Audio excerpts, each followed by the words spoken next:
Welcome back. The Senate failing to pass the border bill yesterday. Senate Majority Leader Chuck Schumer is now focused on a standalone bill to fund Ukraine. $60 billion for Ukraine, an additional $14 billion for Israel, and $2 billion for the Red Sea, $4 billion for Taiwan, and $9 billion for Gaza. This excludes any border security. Senate voting on that today. Just 4 Republican senators supported the bipartisan bill. Not even Senate Minority Leader Mitch McConnell voted for it.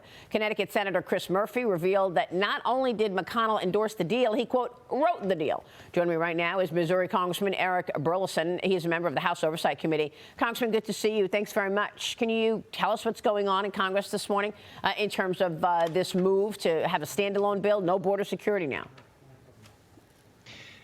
Yeah, I think that they've clearly tried to move they're moving the Overton window. So the original discussions with H.R. 2 were that from the House is that we recognize that the border, according to the law, should be locked down. That we're not supposed to allow for any of these migrants to receive asylum without having a hearing, without being detained.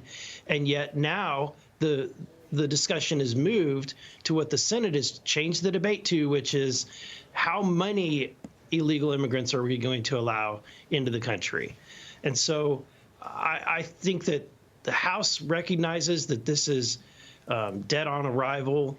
I think that Johnson understands that if he brings forward a bill absent a border, furthermore, which is what the Senate's other plan is, which is to bring forward a bill that's just supplemental to Ukraine and to others, is that he's got some members of our delegation that are not going to tolerate that. It probably would be the last vote that the Speaker brings to the floor. Well, I mean, look, this is now putting you back where you started. I mean, the Congress largely wanted money for Ukraine, right? The Democrats wanted money for Ukraine. That's where all this started. And the Republicans said, no, we're not doing that until we secure the border. And then for some reason, somebody had this idea that you think you had to start some gargantuan immigration policy in an election year and jam it in, even though you have all these deadlines coming up, March 1st, March 8th, you got to get the government funded. You have all these other things that you need to do, but you decide to come up with this gargantuan immigration policy when exactly it is not what the Republicans were asking for. They were simply saying they want the border secured. Now you don't have any of that. And the White House is attempting to use that Senate border failure to blame Republicans for the border crisis, warning that ICE will have to reduce deportations. Watch this. Because congressional Republicans are choosing partisan politics over our national security and refusing to pass the bipartisan national security agreement that includes significant border reforms and funding over the coming weeks, ICE will be forced to reduce operations because of budget shortfalls. Speaker Johnson and congressional Republicans should be held accountable. This was their choice. They have picked partisan politics over our national security. Congressman, this is like a loop that keeps going. The Democrats decided they wanted an open border. For 3 years, we've had an open border, 10 million people having come in illegally on Joe Biden's watch. And now they turn it all on you because you're not agreeing to this huge immigration law change that they would like, rather than just doing what the Republicans initially said, which is secure the border. Do you see how stupid this looks? Yeah, and what's coming out of the administration is Orwellian. When they say that that they're the ones trying to secure the border, I don't think anyone buys that argument whatsoever. I mean, this is the administration that has implemented over 63 executive orders and changes to policies. This is the administration that created an app that for immigrants to download so they could be fast-tracked into the United States and be able to be taken by an NGO to wherever they want to go. Wow. This administration has no desire to close the border, which is why the only attempt to really actually close the border was H.R. 2. It wasn't designed as what the Senate bill was.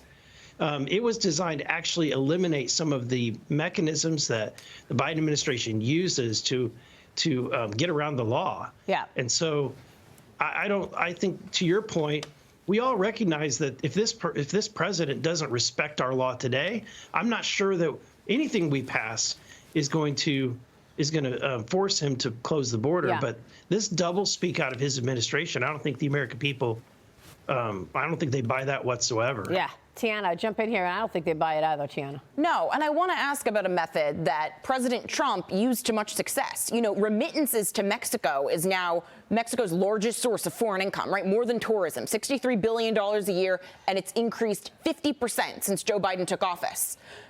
AMLO knows this. AMLO knows that he's dependent on those remittances, which now, arguably, some of this is coming from cartel money. At what point does Congress go after those remittances with the threat of taxation, or go after Mexico with increased tariffs if they don't hold up their end of the bargain in terms of securing their southern border? Yeah, we absolutely should take a look at that. Also, we need to look at all the money that's being laundered by China and Chinese nationals through the drug cartels. There is a complete circle of flow of money and drugs that originates from China, goes through Mexico, ends up in the hands of the cartels, it crosses the border, and then the money is exchanged with Chinese nationals, either in the United States or laundered through Chinese nationals that are in Mexico. As I understand, I've seen accounts, there are thousands and thousands of Chinese nationals camped out in Mexico alone, either waiting to come across the border or working in a way to launder this money. And are they being directed by Xi Jinping to come here? I imagine that, look, nothing gets past Xi Jinping in China. Of course. Right? If he's not directing them, he's at least allowing it to happen. Right. I mean, and, you know, you would think that Wisconsin Congressman Mike Gallagher knows that. He's the chairman of the House China Committee, the House Select Committee on China. Mike Gallagher, he's defending his decision to vote against impeaching Alejandro Mayorkas. He wrote a Wall Street Journal op-ed yesterday, and here it is. He writes, quote, "It could set a dangerous new precedent that would be used against future Republican administrations." That's his reason for not impeaching Alejandro Mayorkas, because he's afraid it's going to be used against Republicans, even though Alejandro Mayorkas, and he admits it, has had a dereliction of duty. Absolutely. Alejandro Mayorkas has a different responsibility than any other cabinet member, even the president. He is required by law, according to the Secure Fence Act of 2006, to maintain operational control of the southern border. And that means that no one is allowed to enter into the United States unless they are seeking asylum, at which point they are required to detain that person until they have a hearing. The law is very specific. Yeah.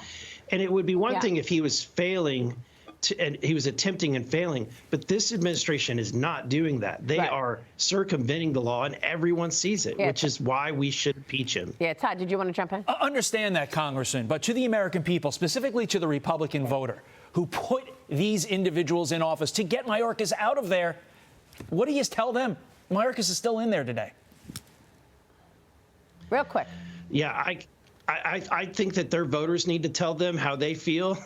I obviously am frustrated sometimes with many of my colleagues on many votes, but at the end of the day, I think that they are wrong on this topic. All right. And that Mayorkas, it has to be accountable to the law. I think he's violated law, and he's lied repeatedly to Congress. All right, Congressman, we'll be watching that, of course. Eric Burlison joining us. Thank you. Quick break, and then we're looking at the economic